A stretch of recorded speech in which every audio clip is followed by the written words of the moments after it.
Olá pessoal, por muitas vezes é dito que a maternidade é o ponto máximo da existência humana. Se você concorda com essa afirmação, o que é que você diria para a pessoa que abre mão, que abdica desse ponto máximo da existência humana? O que é que você diria para uma mulher que simplesmente não quer ser mãe? É sobre isso, sobre maternidade, que nós vamos falar agora logo depois da vinheta. Se liga aí.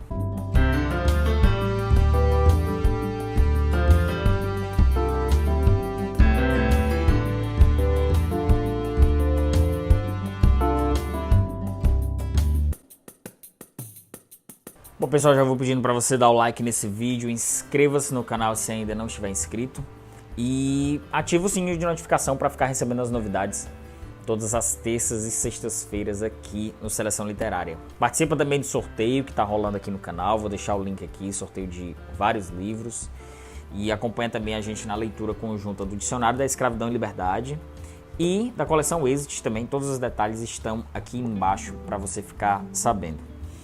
Bom, maternidade, Sheila Heti, eu acho que assim a pronúncia correta desse nome. Recebi esse livro aqui da Companhia das Letras e eu fiz, acho que foi uma das poucas vezes, pelo menos foi a segunda vez, com certeza assim que eu tenho na minha lembrança, que eu fiz uma leitura com a Mayara, minha esposa. Da outra vez foi A Redoma de Vidro. Eu li e dei para ela ler, e dessa vez ela leu, eu recebi da Companhia das Letras, ela leu, devorou o livro e depois foi a minha vez de devorar, porque realmente é um livro que tem um ritmo muito rápido, muito interessante, a narrativa de um tema muito bom sobre maternidade, sobre o passar do tempo da mulher, de ser mãe. É um desafio para mim falar sobre esse livro, porque eu não tenho noção física, exatamente física, das relações que ela impõe aqui no livro, da personagem, do que ela passa. Não tenho consequências sociais do que acontece, então eu vou dar minha visão assim, quase que como uma visão de fora do que é exatamente o ponto central desse livro, a visão masculina sobre esse tema. Falo que eu não sofro consequências físicas porque eu não tenho TPM, eu não menstruo. Se eu engravidar, será mais uma metáfora do que propriamente uma mudança física corporal. E falo numa questão social porque eu não tenho obrigação nenhuma, eu como homem não sofro nenhum tipo de cobrança de que eu tenho que ser pai agora, que se o tempo vai passar, os meus espermatozoides vão envelhecer, diferente do que se impõe às mulheres. Eu não teria como falar especificamente nesse livro sem abrir essas observações, porque são muito importantes, assim, então não é que eu esteja querendo abrir mão do meu ponto de vista do livro, óbvio que não, mas eu compreendo que esse livro, por ter uma narrativa que a autora trouxe muito aqui como uma espécie de autoficção, ela faz muitas digressões que fogem do cotidiano masculino, então podem ser que algumas coisas me escapem, algumas observações, porque acima de tudo isso aqui é um livro íntimo, assim, é um livro que, como eu falei, tem um tema muito bom, mas ela traz muitos elementos de autoficção aqui, das próprias experiências da autora, então acaba trazendo uma intimidade que pode me fugir algumas observações. Exatamente o que esse livro aborda é uma mulher que já está próxima dos seus 40 anos, a narradora ela já está próxima dos seus 40 anos e ela começa a fazer alguns pensamentos filosóficos, algumas questões místicas até, sobre a maternidade, sobre o tempo. Ela está ali já numa idade considerada avançada para os padrões de maternidade e aí ela se vê em volta a essas questões. Se utilizando de questões essencialmente místicas, por exemplo, ela utiliza aqui umas moedas, umas moedas do... Eu não peguei esse nome, eu sempre esqueço. I Ching, sistema de adivinhação que teve origem na China há mais de 3.000 anos. Ela joga essas moedas e essas moedas respondem às perguntas que ela faz. Basicamente consiste nisso, a aplicação dessa atividade, desse elemento místico, vamos dizer assim, né? De certa forma, ela acaba sabotando muitas dessas perguntas. É como se fosse um cara coroa que diz sim ou não. Ao longo do livro aqui tem diversas dessas digressões dela com essas moedas, que ela faz essas perguntas não somente em relação à maternidade, mas o que envolve, mesmo que indiretamente, por exemplo, a relação com o seu namorado, seu noivo, que é uma figura coadjuvante dentro da história, mas que para a personagem carrega um peso muito grande, né? Porque além de correr contra o tempo, na questão da gravidez, o homem aqui, o personagem, o namorado dela, é o noivo, não sei exatamente agora, me escapou isso.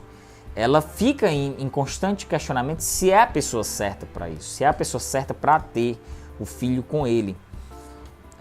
E ela até, de certo ponto, começa a questionar que se ela não tendo filho, se ele não, se ele respeita essa decisão, ele também vai sofrer consequências de ser estigmatizado, de ser por outros homens. É uma questão social bem menos que as mulheres, né? Mas existe também uma pressão social de que se o homem não teve filho é porque ele não foi bom o suficiente na cama, ou então ele não é um homem viril o suficiente. Ela faz uma pequena digressão também sobre isso.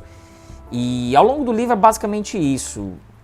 Tem uma narrativa, como eu falei, bastante quebrada, fragmentada, assim, que entra essa questão do uso dessas moedas, entra os sonhos dela, ela tem muitos sonhos, entra esses elementos de autoficção, são os pontos fracos, exatamente são esses, quando tá num ritmo muito bom, que ele tem ritmo, mas ele é muito fragmentado, então é difícil você largar o livro, é difícil você deixar ele de lado, esquecer esse livro, porque ele traz algumas questões muito próximas a nós, pelo menos a mim, e abrindo assim, sinceramente, a mim, dentro do meu seio familiar, dentro da minha família, eu e a Mayara, no nosso núcleo, mas literariamente ele tem esses pequenos defeitos, porque exatamente ele não se define, ele não tem uma constituição assim de grandes personagens, e não tem uma definição exatamente o que é que ele quer ser. Mas é como eu falei, é um tema interessante, que aí o tema acaba empolgando. Eu li esse livro muito rápido, eu não lembro de ter lido um livro de 300 páginas, aproximadamente 300 páginas, de forma tão rápida, assim, li em 3, 4 dias, não lembro assim quando, mas eu imagino o seguinte, quando um escritor faz isso, é porque ele cumpriu bem seu objetivo, porque se fosse um livro ruim, certamente eu teria largado, e não é, tá longe de ser um livro ruim, é um livro bom.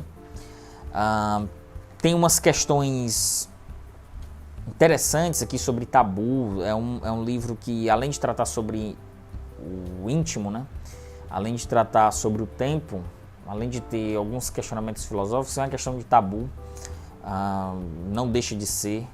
As sociedades hoje ainda encaram como uma situação muito delicada, assim, muito cheio de dedos, essa questão da mulher que decide não ter filhos, e o que é um paradoxo, né, total, porque a mulher tem que abdicar de carreira, tem que abdicar de certos sonhos em prol dessa maternidade, né? O que muitas vezes também nos leva a fazer uma reflexão, aliás, muitas vezes não, o que muitas vezes não nos leva a fazer uma reflexão é que nem todas as mulheres nasceram para ser mãe. Obviamente, como muitos pais ou homens não nasceram para ser pais, muitas mulheres também não nasceram para ser mães. E muitas vezes tem por imposição social. Esse é o grande, assim, pelo menos o que eu achei mais interessante no livro foi justamente isso, da questão social. É porque, como eu falei, a questão física, metabólica, vamos dizer assim, do metabolismo da mulher, acaba me fugindo um pouco mais dentro da minha experiência humana, né? Mas a questão social também, querendo ou não, posso visualizar melhor alguns exemplos de pessoas que não nasceram para ser mães, mas são mães, pessoas que são mães, mas não queriam ter sido mães, pessoas que não são mães e querem ser mães, pessoas que não podem ter filhos e gostariam muito de ter filhos e tem que partir para uma adoção, por exemplo. ou mesmo ou não, que é uma adoção, queria ter um filho biológico, e aí já se gera outro debate, o que é ter um filho, também envolve uma questão política, social dentro disso. E aí tem uma curiosidade, eu fui pesquisar sobre a palavra maternidade, a etimologia da palavra maternidade no Google, e apareceram assim muitos blogs, muitos sites relacionados a uma visão muito positiva e otimista da maternidade. É sempre a importância de ser mãe, a importância, dicas de como ser mães, algo nesse sentido, assim. E nunca são no sentido de uma revisão, vamos dizer assim, desse ato, né? Parece que todas as mulheres nasceram com um destino único de serem mães, de boas mães, ainda mais hoje num universo que a gente vive muito maquiado pelas redes sociais, né? Todas as pessoas são muito perfeitas e todas as mães nas redes sociais parecem muitas vezes muito perfeitas, e quando na realidade estão longe disso. Então foi um livro interessante que eu li, eu gostei desse livro. Tem essas ressalvas, ele fica um pouco indefinido exatamente o que ele quer ser, mas ele é um livro que, como eu vi no vídeo da Tami, do Literatami, ela fez um vídeo até algum tempo, já um mês atrás, sobre esse livro, que ela falou uma coisa interessante. É um livro que conversa com você. E por mais que você não vai engravidar, não vai ficar com barrigão, você não tem um útero para carregar ali um ser vivo dentro de você, como é meu caso, ele de fato conversa com você. Então é um livro muito amplo, assim, em termos de debate mesmo.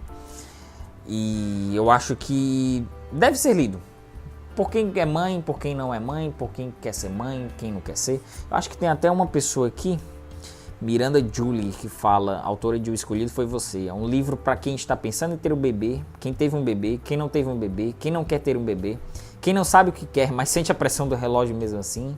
Estou mais do que pronta para viver um mundo que este livro vai ajudar a construir. É exatamente isso. Eu acho que sintetiza bem a história desse livro e o público a quem ele se destina, né? Muito amplo e muito vasto, é um livro para todos.